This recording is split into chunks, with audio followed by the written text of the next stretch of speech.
Mideast peace. President Joe Biden sends the U.S. Secretary of State to Israel. Congressional oversight. Lawmakers continue to debate whether a commission on the January 6th riot is necessary. Global message. Pope Francis offers advice to Vatican journalists who share church news around the world. And concerns about China. The Holy Father provides prayers for Christians in the communist country. On EWTN News Nightly for Monday, May 24th, 2021.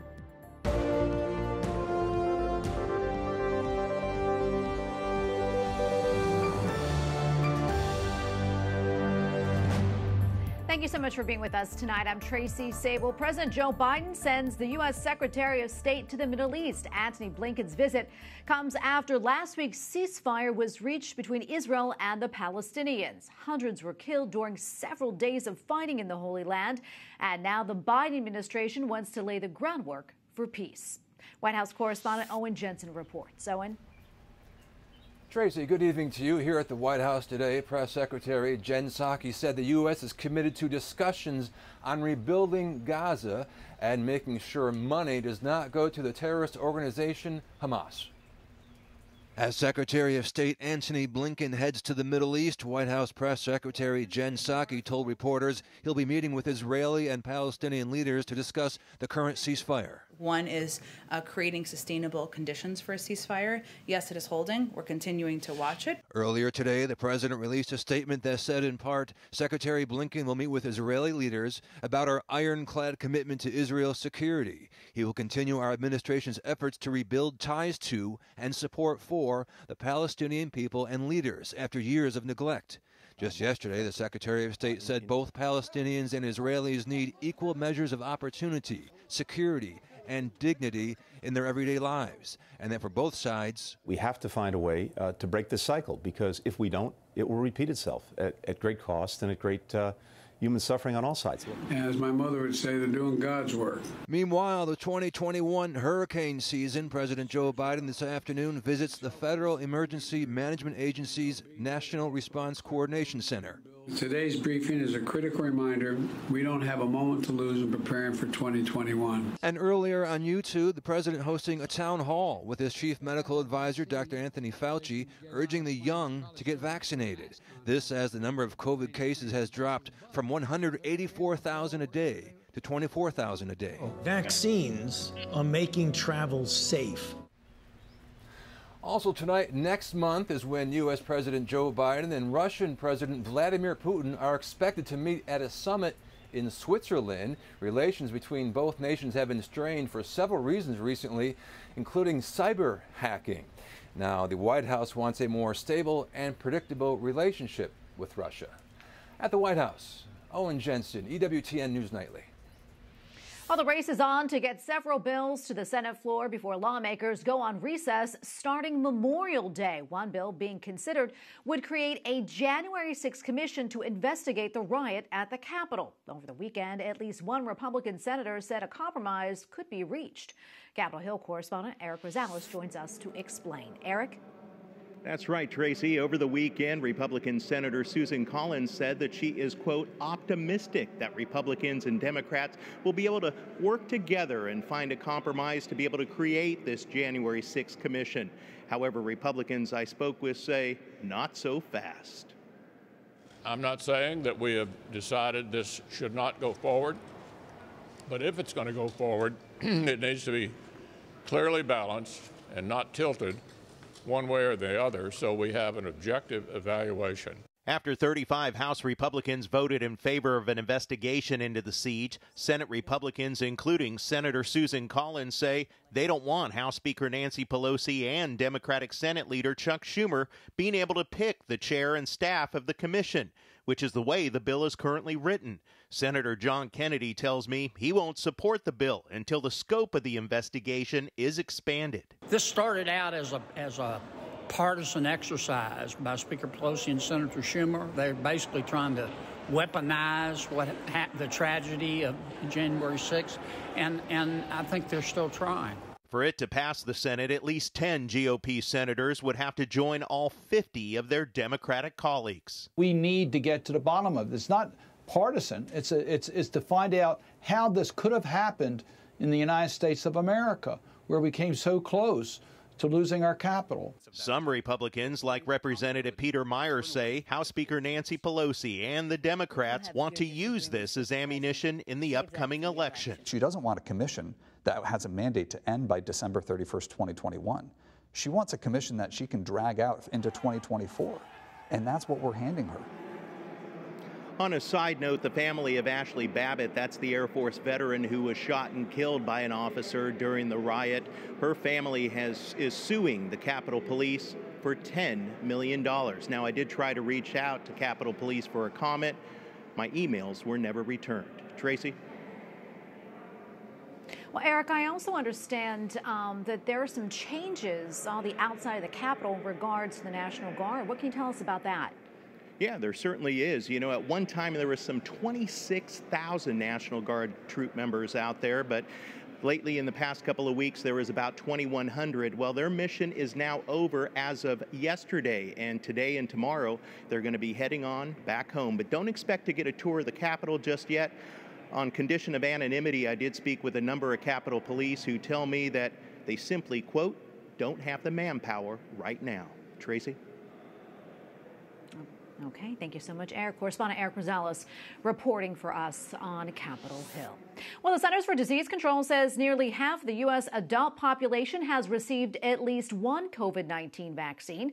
The CDC reports 130 million people are considered fully vaccinated.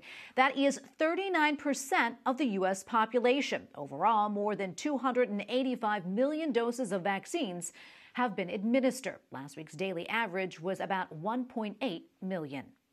Pfizer has administered its first COVID-19 booster shots. It is also studying a third dose of the vaccine along with pneumococcal vaccine. Last Friday, Pfizer-BioNTech pledged to donate 2 million coronavirus vaccine doses to middle and low-income countries. India continues to struggle with coronavirus infections and deaths as the country passes 300,000 deaths. Almost half of its 26 million confirmed cases have occurred in the past 2 months. Daily infections are now below 300,000, but deaths still remain near 3,700 a day. Doctors worry about a secondary infection from mold, which attacks weakened COVID survivors. More than 35,000 Catholic pilgrims in Romania gathered Saturday for a cherished celebration.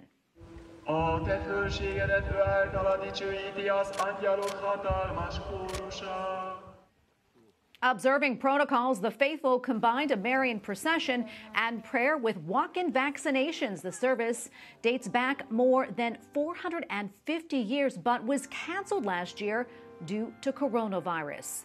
The European Union is condemning Belarus for detaining a 26-year-old critic of the government, Roman Prostovich. The Belarus government blamed a bomb threat for diverting and grounding his international flight. NATO is joining the international call for accountability. Catholic bishops in Italy are praying for victims and loved ones from the deadly crash of a mountain cable car yesterday. The accident took place at a scenic tourist resort in the Alpine Piedmont north of Milan. Investigators are asking why safety systems failed as the car approached the 5,000-foot summit of Matarone Mountain. The 5-year-old system was tested last winter and had just reopened after COVID lockdowns. Pope Francis met with the president of the European Commission, Ursula von der Leyen. Speaking to Vatican News, she shared the working relationship that is between Europe and the Holy See. The good cooperation is basically based on sharing the same values, working for peace, for the solidarity, for the dignity of the human being. Von der Leyen met with Pope Francis and Vatican officials on Saturday. They discussed human and social issues post-pandemic and emphasized the globalization of solidarity. Una bella organizzazione, un bel lavoro, ma This morning, Pope Francis thanked the Vatican's communications department for its hard work, but warned against going through the motions without achieving its goal. The department includes Vatican Radio and the Vatican's newspaper. Pope Francis appealed for prayers for Christians in China at his Sunday address. Con la preghiera, I fedeli cristiani in Cina. The Holy Father asked the Holy Spirit to guide and help Chinese Christians be builders of justice and peace in the country. Today, Catholics in China celebrate the feast of the Blessed Virgin Mary, patroness of China.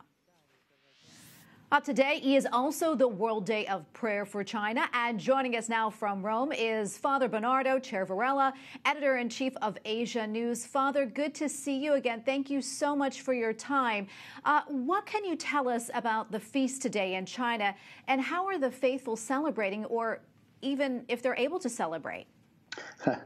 The feast of Our Lady, Help of Christians, which is also the feast of Our Lady of Sheshan, a sanctuary, a national sanctuary near to Shanghai, is very important for the Chinese Catholics because Our Lady of Sheshan is the sanctuary of the entire country.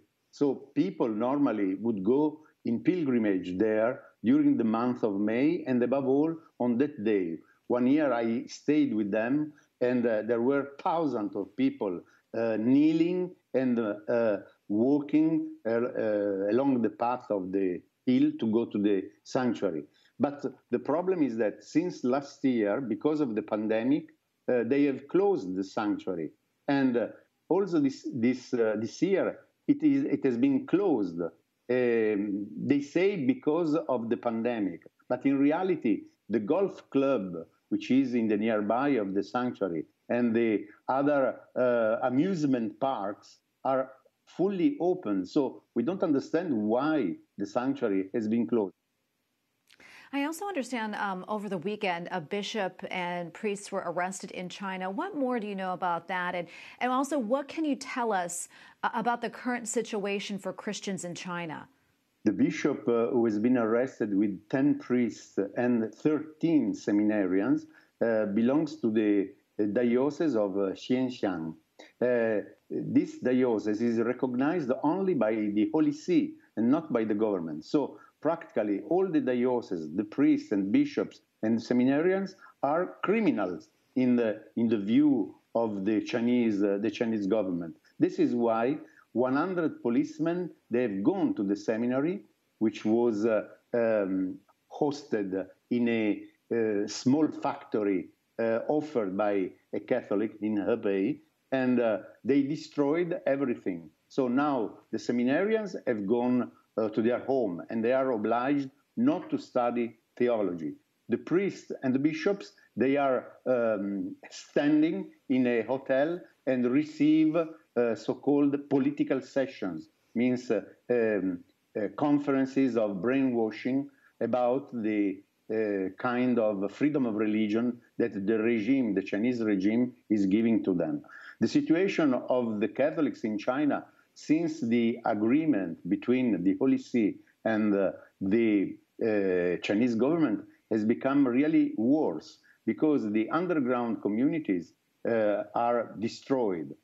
Bishops are put in house arrests, or they live on the pavements of their previous houses because the houses have been cut of electricity, water, heating, and so on. Others, they are taken away from the diocese for so-called holidays, means trying to eliminate the spiritual guides of the communities.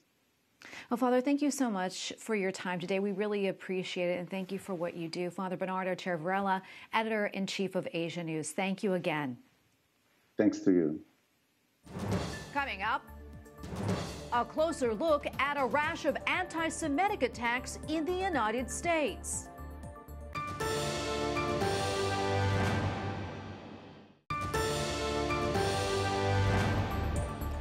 Police in Los Angeles have made an arrest in connection with an anti-Semitic attack outside of a restaurant in LA's Beverly Grove area last week. Unfortunately, it was not an isolated incident. The Anti-Defamation League says in the week after military conflict between Israel and Hamas began earlier this month, there were nearly 200 possible anti-Semitic attacks here in the United States. Joining us now is Rabbi Yaakov Menken, Managing Director at the Coalition for Jewish Values. Rabbi, thank you so much for joining us today. We appreciate it. As we just mentioned, police made an arrest in an anti-Semitic attack in L.A., and I understand police in New York have arrested a man in connection to a brutal attack of a 29-year-old Jewish man in Times Square. What more can you tell us about that case? Well, first of all, thank you so much for having me. And, you know, as with all these things, we're hearing the news essentially as you are, that one after the other. What I can contribute most of all is we have to connect these violent actions to the words that preceded them. Incitement to violence leads to violence. And if you want to understand why this particular conflict between the Hamas, explicitly genocidal terror organization, with Israel, why is there such a worse reaction in America, such a greater outbreak of violence? There's a direct connection to the fact that you now have members of Congress openly lying about Israel and openly lying about what is going on over there. And that false narrative leads to hateful action. And I want to mention this one attack. It happened in Brooklyn. A man was charged with arson for setting a fire to a Jewish school and a synagogue near a Catholic parish that was also attacked, apparently by the same person.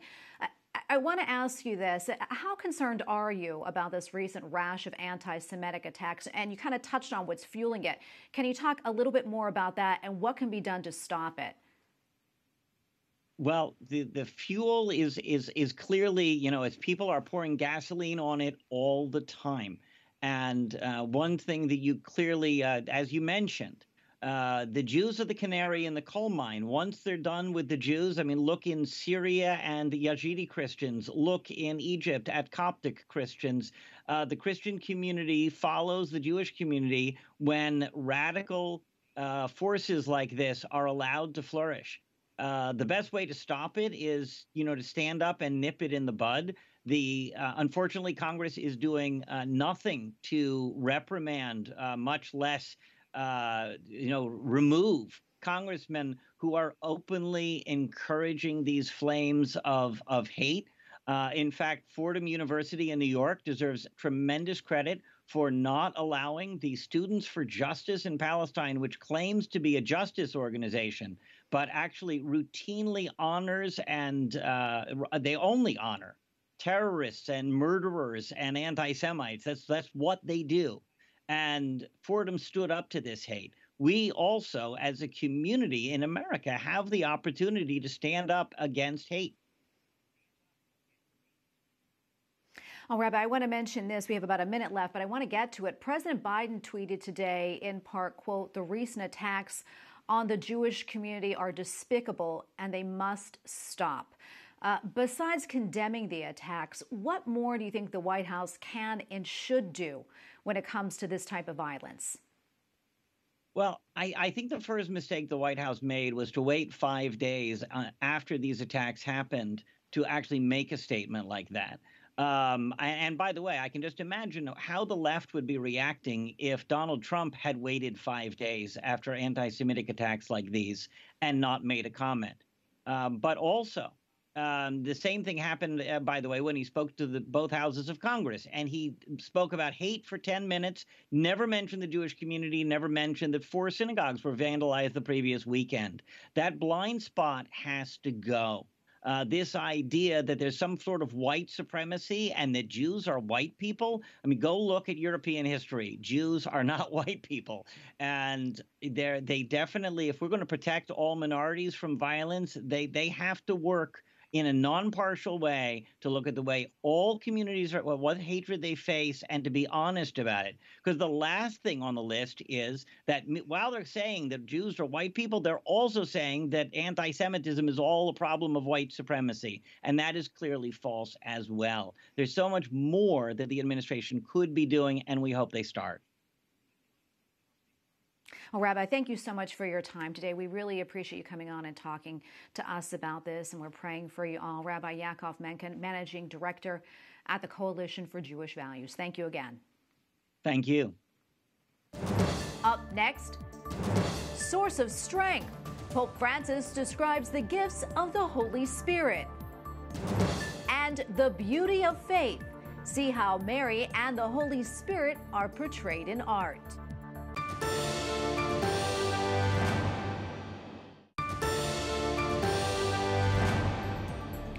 Pope Francis urges those who feel lonely or are in pain to open themselves to the Holy Spirit. El tempo del Paraclito, tempo della libertà del cuore. At the Pentecost Mass in St. Peter's Basilica yesterday, the Holy Father says the Holy Spirit offers us 3 pieces of advice. Live in the present, look to the whole, and put God before yourself. He says it is time to focus on mercy and bring the joy of Christ to the world. Pope Francis advances 7 people to sainthood, including a missionary to China. The Pope recognized the heroic virtues of Spanish priest Father Mariano Gaspio, who can now be called venerable. He became a missionary in China in 1924, known for his apostolic zeal, piety, and love for the poor. After almost 30 years, he was expelled from the country. He died in Spain in 1989.